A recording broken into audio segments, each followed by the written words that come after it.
Hello, everybody, and welcome to the Tip of the Ice-Burgh podcast, your home for Pittsburgh Penguins news and analysis. You can find us on YouTube at Tip of the Ice-Burgh. Make sure that you like, share, and subscribe if you enjoy our content, or you can find us anywhere you get your podcast from. We're back after a couple-day hiatus, thanks to my food poisoning, but fortunately, we're putting that in the past, and we're talking Penguins hockey once again this morning, kicking things off by discussing the biggest story of the week, and somehow it is not Sidney Crosby. In fact, it is Tristan Jarry who's had an insane week for the Pittsburgh Penguins, and we'll have to discuss what that means for his future if he can keep up this pace. And then, 1 week removed, we're going to look back and give our official grades of Kyle Dubas' performance at the NHL's trade deadline, and we'll close things out by discussing why this offseason might get very interesting in the city of Pittsburgh. Let's get started on the Tip of the Ice-Burgh.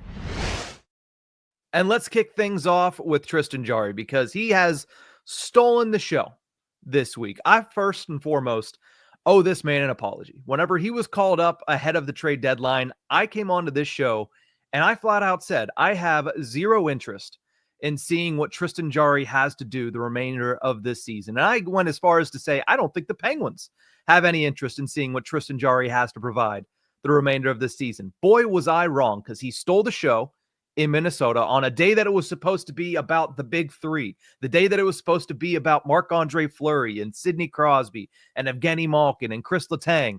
Tristan Jarry, I'm not going to say he was the top headline because it's hard to overpower those names in Pittsburgh, but he was right there as the second headline for the Pittsburgh Penguins, and then he did it again against the Pacific leading Vegas Golden Knights. Tristan Jarry now 2-0 since his reemergence in the NHL, a .955 save percentage and 3.79 goals saved above expected. That's according to MoneyPuck.com. And when you consider the Penguins have a +3 goal differential, you can say that Tristan Jarry is one of the biggest reasons, if not the biggest reason, that the Pittsburgh Penguins have won their past two games. The question that this then brings to me is, if he continues this excellent performance that we've seen over the last two games, and again, I know it's an if, but if he continues this for the remainder of the season, does it trade your plans on what you would like to see happen for Tristan Jarry in the offseason? It's tough. That's tough. I don't really know, because the plans for Jarry in the offseason seemed kind of thin anyway going in because of that contract and recent play. I would say it doesn't change the plans, but it makes them a bit easier to fulfill. Much like how I referenced before, leading into the deadline, if Jarry was up at the NHL level earlier or kind of remained there and was given his opportunities to sort of find this game, to get a couple of extra wins, to sort of improve his status, how much damage control could he have done at the NHL level before the deadline? Now it is post-deadline, so his damage control will have to come in some garbage time games for the Penguins. But that's almost the way I'm going to be looking at it, as he's setting himself up to increase the trade stock, to increase the trade value, to increase the interest among teams around the NHL. I haven't looked into who any free agent goalies will be. But for what it's worth, the Penguins, at least going into this season and at least during this year, have proven to be comfortable with Alex Nedeljkovic and Joel Blomqvist. But depending on who's available outside of Pittsburgh in terms of free agency, maybe there's a trade to be made with Jarry and a return involves a goalie of sorts. That'll be interesting to see. But I think if he keeps this up for the rest of the year, my mindset doesn't change necessarily unless he literally goes undefeated, in which case, well, the Penguins suddenly made the playoffs. But unless he pulls out a miracle, I don't think my mindset changes. If anything, the road is getting a bit clearer for something like that to occur in the offseason. Yeah, it's always an interesting stretch post-deadline, especially if you're a team that is not in the playoffs when it starts and does not make the playoffs when it's all over. Of course, things change drastically if your team's not in and they get in, or if your team's in and they fall out, because obviously it's going to. But if you're a team that from start to finish post-deadline are not in the playoffs, it's hard to judge a lot of things. We saw it last year with Alex Nedeljkovic. He went on that run late season, even though he really didn't have a stellar save percentage and he wasn't standing on his head. He was doing enough to get wins, and that was enough, at least in the fan base's eyes, to give him that next contract. It was enough in the organization's eyes to give him the next contract, and the fan base looked at him as somebody that could maybe be that number one goalie for a stretch of time. And we've seen that this year, and well, it's gone as well as you would expect it to when the team is sitting in the 6th draft slot with about 4 weeks remaining in the NHL regular season. But I think even if he has this resurgent stretch, yes, do you feel much better than you did before? 100%. But I still think you try to trade him. Now, I understand. Alex Nedeljkovic and Joel Blomqvist haven't looked phenomenal this year as a duo, but I also don't think there was a lot of help in front of them, which I think is one reason for it. I do think that Blomqvist might still need some seasoning. Now, whether that's at the AHL level or at the NHL level, that can be debated. I think he needs to catch up to the NHL action and the NHL pace, which is why I think that he's only going to get better if he gets more playing time at the NHL level. That's just my personal belief. Either way, he's not a finished product, and he's not going to be in the near future. As much as that goaltending tandem does kind of worry me a bit, I still think with 3 years remaining on Jarry's contract, a 3-week, 4-week stretch is not enough for me to sit there and say, you know what? That's fine. Keep him. Let's hope he continues this in year 3. And if he doesn't, then we're in the same position we were last year. I think with Kyle Dubas kind of ramping up the aggressiveness, like we will talk about later in this episode, I think if he continues to perform well, it opens the door for a trade this summer. Now, to me, I'm not sure how open that door is, but I think it's much more than it is right now, which before this 2 games, I looked at it and said, it is impossible. It's going to take somebody really thinking they're going to perform major surgery on this guy's career and having a God complex to take on this contract, or you might have to ship off a first-round pick with him to offload the contract. If he continues to perform this way, maybe that pick that you have to ship off with him becomes less and less, and maybe the retention that you have to have on him becomes less and less and less, in which case I still look to see if I can get rid of him and see if I can start a little bit more fresh at the goaltending position. Yeah, for sure. You see if you're able to find a taker. For what it's worth, teams might be a little bit more willing to get a full year out of Jarry, get him in the offseason, implement him at the beginning of the year / the preseason or training camp, rather than, all right, we're in the heat of a playoff race. Get in there, buddy. Yeah. It's a bit of a different mindset for teams going into game 1 rather than there are 19 games left and we're in the fight depending on the team. So the offseason move always feels a bit more likely. Who knows if the seller's market continues into the offseason? We shall see. And for what it's worth, one less year on the contract also makes things a bit more desirable, even if it is still lengthy and there is still some hiccups with it. If you at least knock down a year, each year it becomes more movable. Mm-hmm. And maybe you have to retain, but there just may be some pills to swallow. But regardless, a move for Tristan Jarry seems more likely and seems like a clear path in the offseason rather than at this very moment. Like I said, had he had the chance to sort of recoup his game at the NHL level throughout the year, maybe it's a different conversation.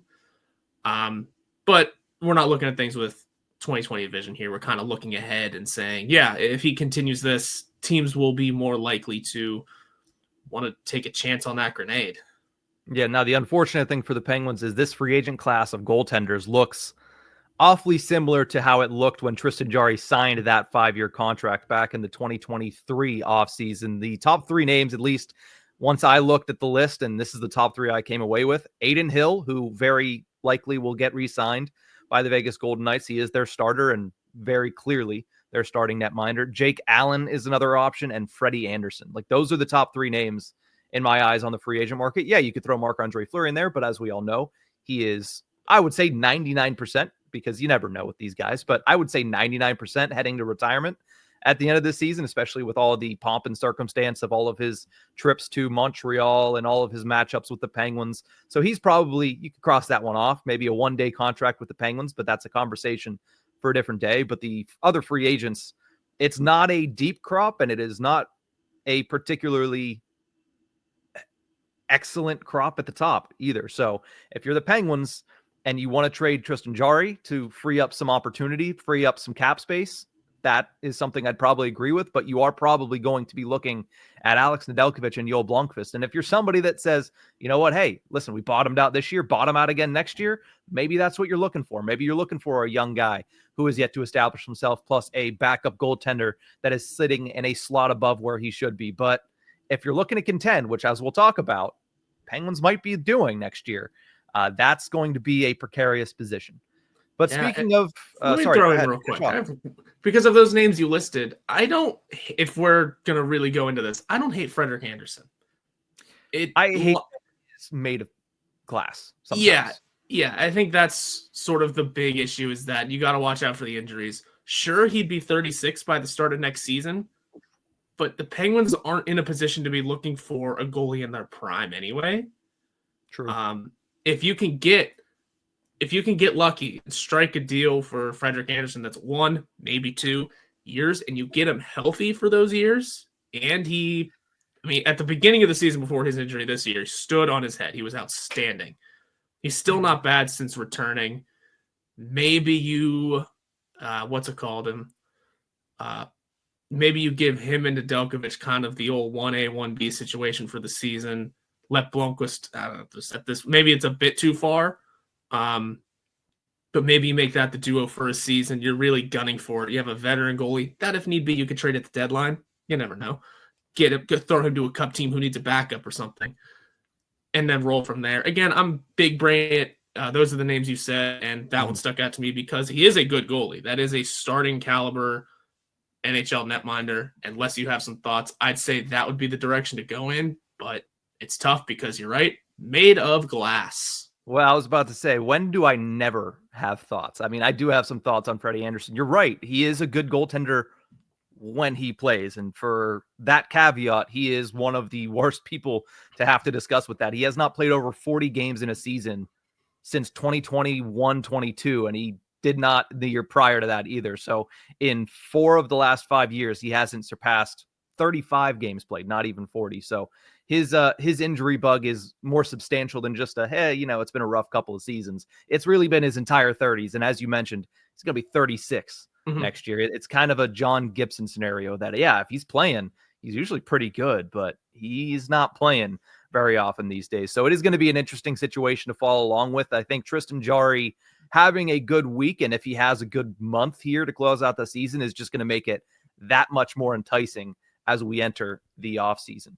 Let's talk with 2020 hindsight, like you mentioned, about the trade deadline last week, because as we always talk about, it's easier to remove yourself from the situation for a little bit of time and then look back on it and then give your grade. So I did give an instant grade last Friday, right after the deadline happened, and I went with a B+.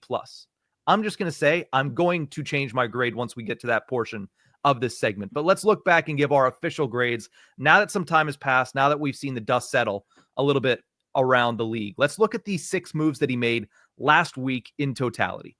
Vincent Desharnais for a 2028 5th-round pick. Michael Bunting and a 2026 4th for Luke Schenn and Tommy Novak. He then flipped Luke Schenn for a 2nd-round pick and a 4th-round pick. He traded Anthony Beauvillier for a 2nd-round pick. He traded Cody Glass and Jonathan Gruden for 2 prospects and a 3rd-round pick. And then he traded a 5th-round pick in exchange for 2 roster players in Connor Dewar and Connor Timmins. With that extensive rundown of Kyle Dubas's moves, what grade would you give the Pens GM for his performance last week leading into the deadline? I also like the B+ grade. I have some holdups with 2 things. The rest of them, they're not all home runs, but there's solid moves in this, especially considering the plan that Kyle Dubas is laying out for the team. I can dig into each one in a little, but I guess just for now, overall, I saw nothing overly terrible. No Fs on the sheet here. No Ds on the sheet here. All positive enough trades that I can get behind and at least see what Dubas was going for with the Penguins. I'm going to change mine. Like I said, I initially went B plus. And the reason I didn't go an A initially was simply because of the reason that I think a lot of people were upset with Kyle Dubas' deadline, if they were upset at all. And it's more so for the moves that he didn't make than the moves that he did make. But looking at the moves he did make, I have a hard time giving him less than an A. I mean, he moved nothing of real significance and got a haul in return. The biggest piece that he moved on from was Michael Bunting. And I'm not going to sit here and play revisionist history. We both thoroughly enjoyed watching Michael Bunting. We both thoroughly enjoyed covering Michael Bunting. He's a fun guy to root for, and he's a fun guy to watch play. But at the same time, his point production was not that of a top 6 player with the Pittsburgh Penguins. In fact, over half of his points were on the power play. 9 of his 14 goals with the Penguins were on the power play, and I believe 6 of his assists came on the man advantage as well. Not to mention the fact that the guy got benched on multiple occasions this season. And yeah, you can sit there and say, well, that's just Sully being Sully. He's being stubborn, and Bunting doesn't want to play nice and play Sully's system, so he's going to get sat down. Either way, Sully is the head coach, and if you get benched, that means you're not doing your job correctly. So when you look at Bunting, while yeah, it's not a insignificant piece, it's a piece that in the grand scheme of things, moving on from him to get a younger center in Tommy Novak, not to mention eventually a second-round pick as well, I think that is a great piece of asset management. And then you look at the rest of the sheet, and I mean, Desharnais, somebody that we didn't see as part of the short-term plans, and clearly neither did the Penguins. Luke Schenn was flipped within 48 hours. The guy met only one member of the Pittsburgh Penguins in his time with the organization, and that was Sidney Crosby. Anthony Beauvillier, which we all expected this to be the case going into the season, and Cody Glass, who that's the one I want to highlight the most here. When we talk about what Kyle Dubas has done with the Penguins organization, specifically since he went into full rebuild mode, starting with the Jake Gensel trade in 2024. Cody Glass is the finest piece of asset management that I have seen from a Penguins general manager in a very long time. He essentially turned Jordan Frasca and Jonathan Gruden, and I'm sure there's some people that are watching this that are like, haven't heard of either of them. There's some people that are watching this that have said, well, I remember Jonathan Gruden from his couple cups of coffee last year, but Kyle Dubas essentially turned Jordan Frasca and Jonathan Gruden into a 75% of a season from Cody Glass, 2 third-round picks, a 6th-round pick, and 2 young prospects.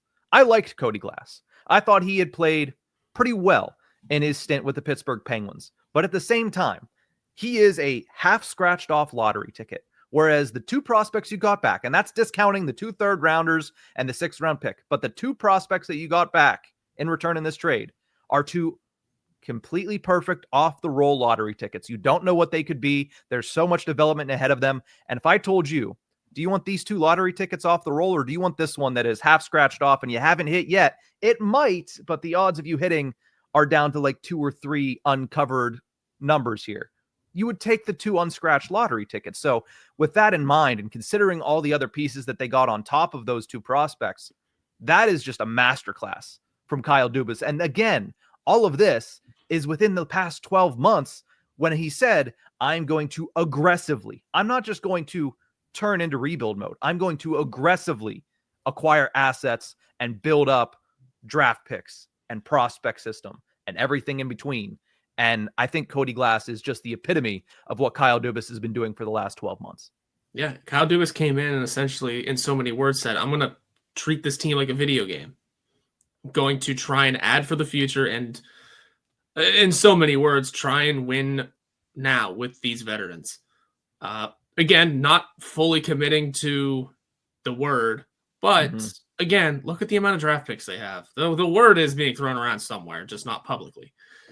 And for what it's worth, again, going for it in the next couple of seasons, it's why they didn't move Rakell. We'll get into that soon, I'm sure. And good on Cody Glass for going into New Jersey and immediately putting up 3 points in 2 games. Good for you. It's going to be a fun time for him in New Jersey. He's about to enter the playoff race, allegedly. Who knows what happens with that team after losing Jack Hughes for the year. But regardless, I thought Cody Glass would be someone that sort of stuck around because of that the type of player Kyle Dubas was looking for in guys. But, got to be aggressive. You got to send one out to make room for another. And not that Tommy Novak is a rehabilitation project or a project player, but someone that we discussed can maybe move up into a top 6 role in the very near future. The trade that I wanted, the one trade that I've scratched my head on the most and that I gave the lowest grade out of all of them was adding Connor Dewar and Connor Timmins. My real question is just why. That's all. It's not that they're bad players. It's not that I have anything against them as hockey players, but more or less just why. First of all, you helped your former team out. You helped your former team out in letting them finish off a big move for themselves. I get they're in the last year of their contracts, but they are also RFAs, so you kind of got to offer them something next year. It was just a little confusing to me. If anyone has a better answer, let me know. I just didn't. Not that I didn't like it. I kind of got it, but also you didn't need to do it, especially considering you lost one of your draft picks for that, man. You could have had a whole another draft pick. Yeah, I mean, it is a 5th round pick in this year's draft, which whenever you're a team that has the most draft picks of any NHL team in the league, I think then you're looking at it and saying, all right, well, a 5th round pick for 2 guys to 1, fill out your roster for the remainder of this year, because they've talked about, and specifically Jason Spezza, when he sat down with Matt Vensel of the Pittsburgh Post-Gazette, said they want to keep that AHL team intact going into the playoffs. They understand that eventually you're going to have to see what some of these young guys have to give at the NHL level, but they want them to kind of have that run at the AHL level together, and picking that apart just to get 3 or 4 games of NHL experience at the end of the season with a team that has very little to play for is probably not as beneficial for their development as staying at the AHL and continuing on this playoff run and experiencing a playoff run as a unit going forward. I think that's reason number 1.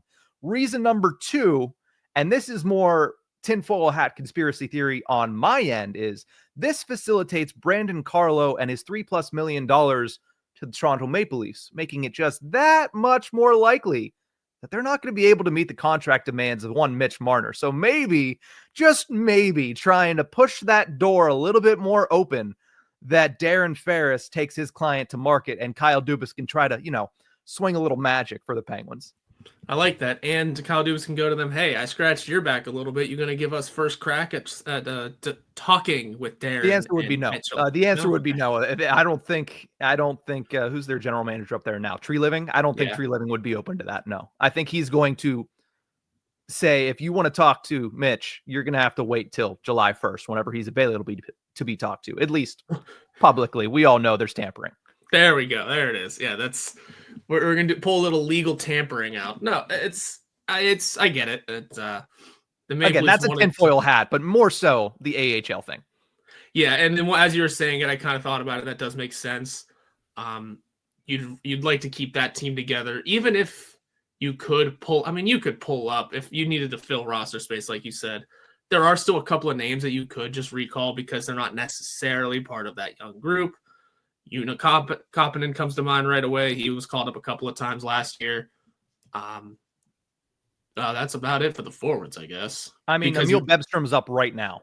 Yeah, you have Bemstrom already up, and so is Boko Imama. So there were 2 more. If you really wanted to, Mark Johnstone, he had a NHL game last year.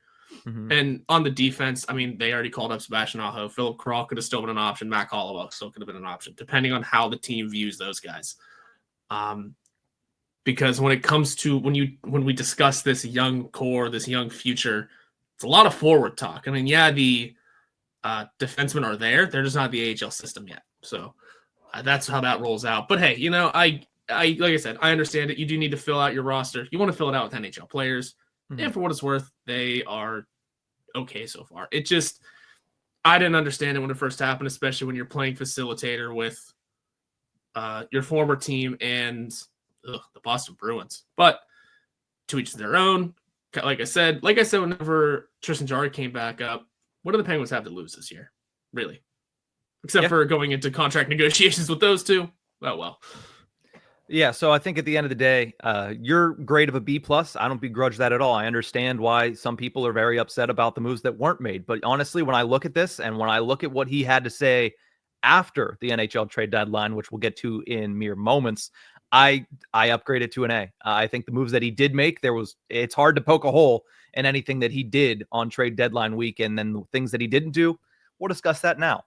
Kyle Dubas had a heck of a lot to say following the trade deadline, and we had to wait for it. It was about an hour and 15 minutes that we were waiting for him to walk up to the podium. Let me tell you, I love the Boys of Winter song, but I don't love it after 60 minutes. I just don't. And I understand I was doing other things, but man, every time that song stopped, I'll tell you, my wife looked at me and she said, "Is he coming up to the podium?" I was like, "No, they're just rebooting the song." Like, we got about 10 seconds before that kicks back on. And it's something that, like I said, it gets old after a while. But nonetheless, he did eventually come to the podium to discuss his stockpiling of assets. And you know what? He has done that at an elite level. We talked about it briefly before, but the prospect system is certainly off the mat. We saw earlier in the year that Scott Wheeler said it went from 30th to 20th in the last 12 months, which is a ginormous jump for a team that has been in the 30s for the past 5 years plus. The AHL and ECHL teams are very good this year. And as we've mentioned before on this episode, they have the most draft picks in the first 3 rounds in the NHL the next 3 seasons. So the question is it already time for the Penguins to turn the corner? Is it already time for phase 2? Well, Kyle Dubas may think so. This is what he had to say during his post-trade deadline press conference last Friday. Quote, "We've spent the last 12 months accruing assets and accruing flexibility in cap space. Now we'll begin to shift to the execution of that. Our goal, as I've stated here a number of times, is to return the team to contention as urgently as possible." I don't know if I'm reading into this a little too much or what. You let me know. But it sounds to me like Kyle Dubas looks at this season as the only, quote, bottom out year in his master plan. It kind of has to be, doesn't it? Whenever you consider the Evgeni Malkin of it all. You're trying to do it with him still. I mean, yeah, you're going to try and do it with Crosby afterwards, but you're really trying to do it with Malkin around. Next year's his last year. This kind of has to be the bottom out year. You're not going to send Malkin on his way. Only one? Yeah, maybe you do it again in 2020. That's Sid's last year. Quotes everywhere. I mean, unless, again, it's just more saving face of just, hey, don't worry, fans, please keep coming to games. We're going to keep trying to win. Could be. We'll figure that out early next season. Mm-hmm. But I don't know. I mean, if that is what it is, but for what it's worth, you have a ton of draft picks this season. I mean, you have, period, from front to back, first round to 7th round, they have the most in the league over the next 3 years. And then, of course, in the first 3 rounds, they have the most in the league. So they have a ton of draft picks to pick up on. The cap flexibility is there. You only have 2 upcoming UFAs. 3 upcoming UFAs. And Matt Nieto, Bokwee Mama, and Matt Grzelcyk. So you're not gaining a ton of more cap space there. But plus all the retention stuff's going to be gone. There is going to be plenty of cap space to work with, I guess. But it just depends on if you can make Pittsburgh an attractive place in terms of adding to the adding to the going for it next season or the season after. Mm-hmm. That's going to be the goal now, is making Pittsburgh an attractive place to play. It's easy to do with Sidney Crosby still on the roster and playing at the top of his game. Certainly easy. Helps. Yeah. Easy enough to do when you have Evgeni Malkin around. As for the game level, that can be discussed at a later date. I guess the Erik Karlsson situation becomes a thing. And Kyle Dubas very much believes Rickard and Rakell can be part of a team that can win. Sure, I have thoughts, but we'll see. Yeah, that's where I wanted to go next, because with all this in mind, with Kyle Dubas saying that this could be the only bottom out year, and this might be the moment where we turn the tide, we put our foot in the sand, and we say, all right, we did the shotgun rebuild for 12 months. We tore it all down. Now it's time to build it back up aggressively as well. And if that's the case, then it makes more sense to me why they would choose to keep Rakell, because we had the discussion last week. His value might not have been higher than it was that 72-hour stretch from Tuesday of last week to Friday of last week. But if you plan And again, I'm not saying I agree with this. I'm not saying that it's likely, but if you plan on contending in any way, shape, or form for anything next season, it makes sense to keep Rickard Rakell because you already have an excess of assets that we laid out at the beginning of this segment.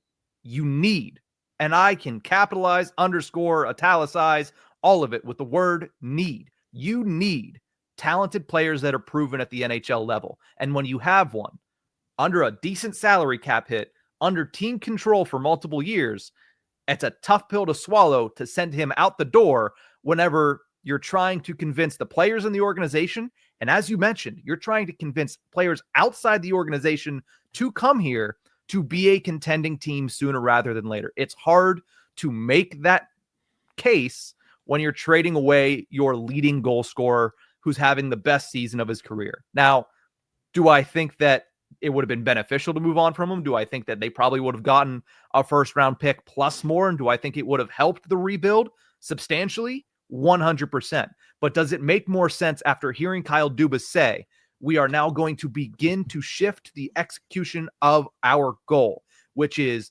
accruing assets and becoming a contender as urgently as possible?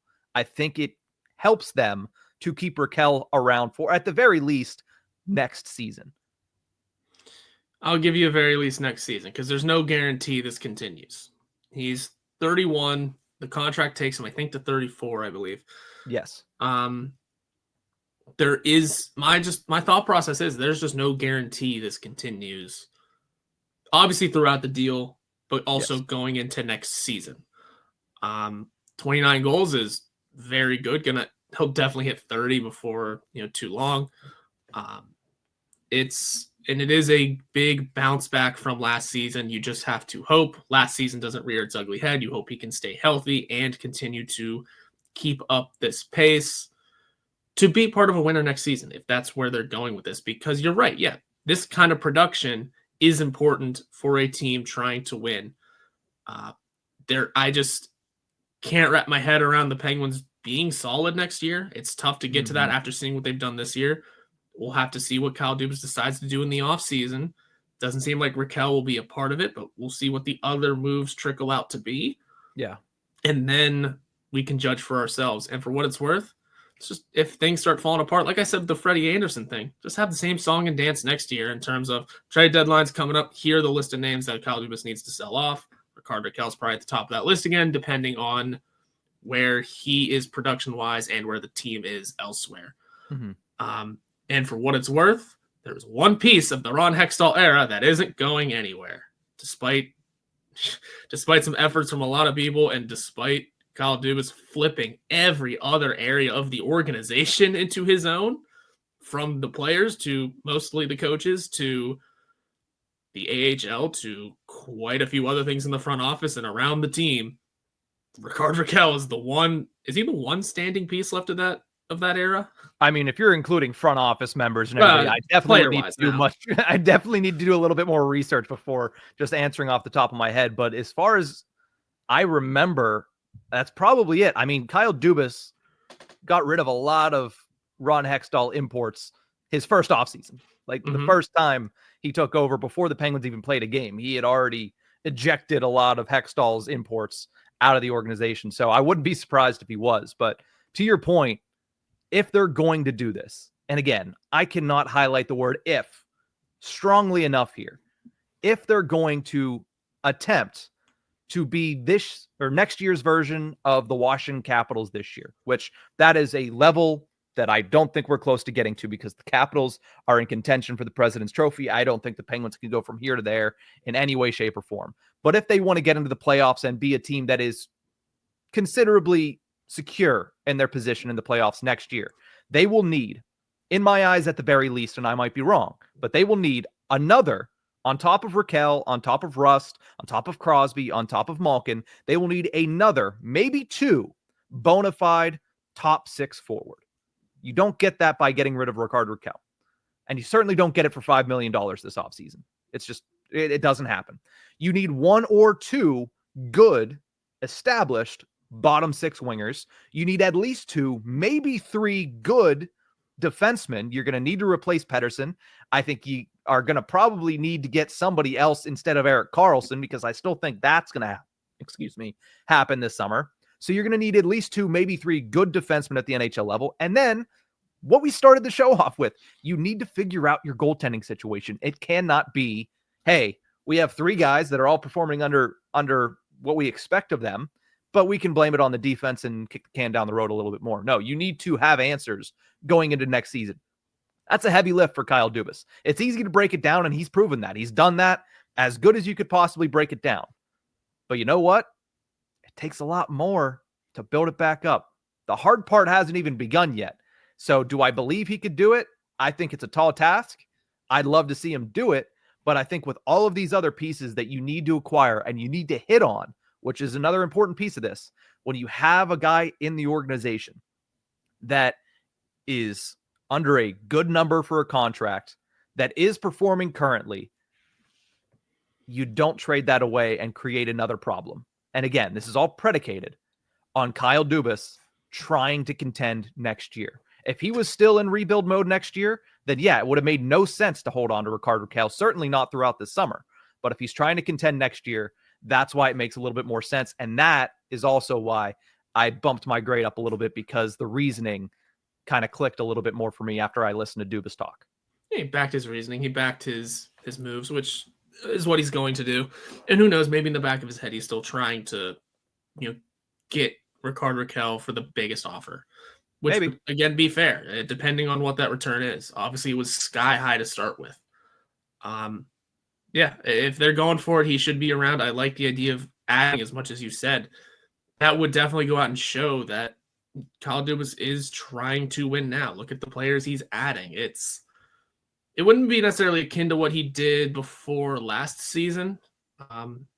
It was his first year in. He was trying to do a bunch to make a winner, or to at least build the team in his own eye. The word he used was jolt, and he went out there and signed the biggest free agent goaltender, at least the top free agent goaltender on the market, the top free agent defenseman on the market, and he traded for the top player on the trade market.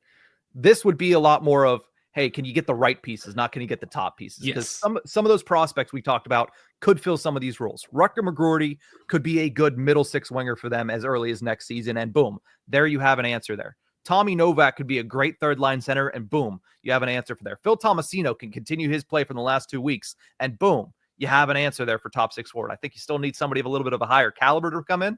Mitch Marner is the top of that list, but again, let's talk more realistically.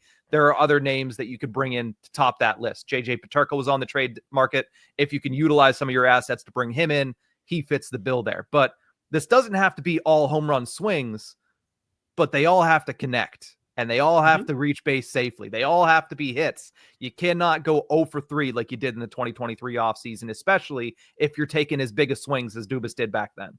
Yeah, you got to play some small ball a little bit. You're right. Those bottom 6 depth guys are going to be important, and Kyle Dubas damn well knows that. You saw what he did last season when it came to bottom 6 depth guys. The goaltending will be important. I will say, if Colorado goes far with Blackwood and Wedgwood, suddenly the Penguins are going to have a different mindset when it comes to goaltending, because those are 2 mid goalies that are going to be carried by their offense. Historically good players on off. I mean, maybe not as far as depth is concerned with Colorado Avalanche, but man, like Marty Necas in Colorado is a cheat code right now. Yeah. And Nathan McKinnon, I love Connor McDavid, but Nathan McKinnon has been the best player in hockey for the last 2 seasons. Yeah, no kidding. So, but if they go far with mid goaltending, then Kyle Dubas suddenly has to look at a slightly better than mid, obviously, because the Penguins are not the Avalanche. Yeah. But building a forward core and finding a goalie that is slightly above mid, and suddenly you have something to cook with.